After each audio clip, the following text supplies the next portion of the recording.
ज्योतिष में राहु ग्रह के प्रभाव और महत्व। चलिए, ये कहा जाता है कि राहु आदमी को राजा से रंक बना देता है, उसका जीवन नष्ट कर देता है। राहु के प्रभाव बहुत ही ख़राब होते हैं।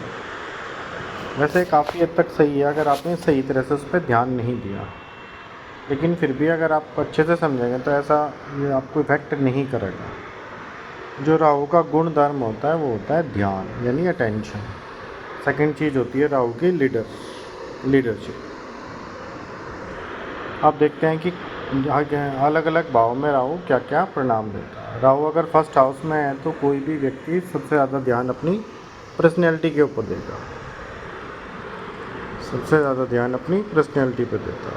अगर किसी का राहु सेकंड हाउस में है तो उसका ध्यान हमेशा फैमिली और मनी पर रहता है।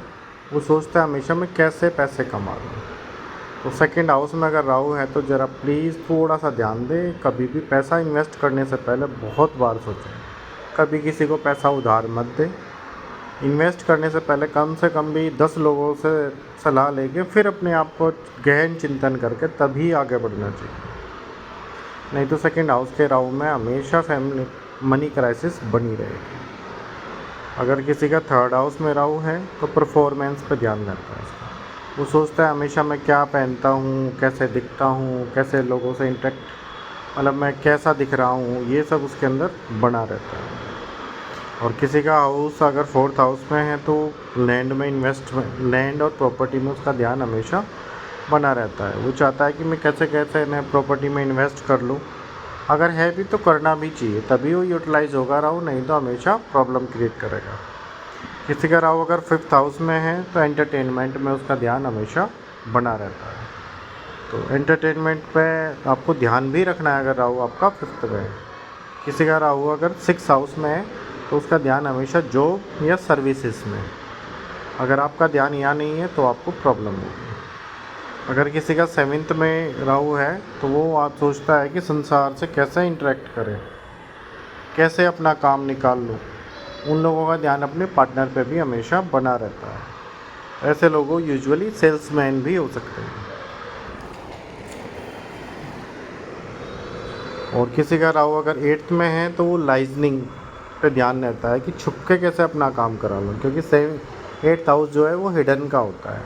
इसके अलावा उसका ध्यान हमेशा ओकल्ट साइंसेस पे भी रहता है कि मैं एस्ट्रोलॉजी सीख लूँ, मैं वास्तु सीख लूँ। किसी का राहु अगर नाइन्थ हाउस में होता है तो उसका ध्यान हमेशा टीचिंग और कंसल्टेशन पे उसका ध्यान बना रहता है। कभी कभी धर्म में भी ध्यान रहता है। नाइन्थ हाउस का राहु कभी कभी धर्म से भटका भी देता है।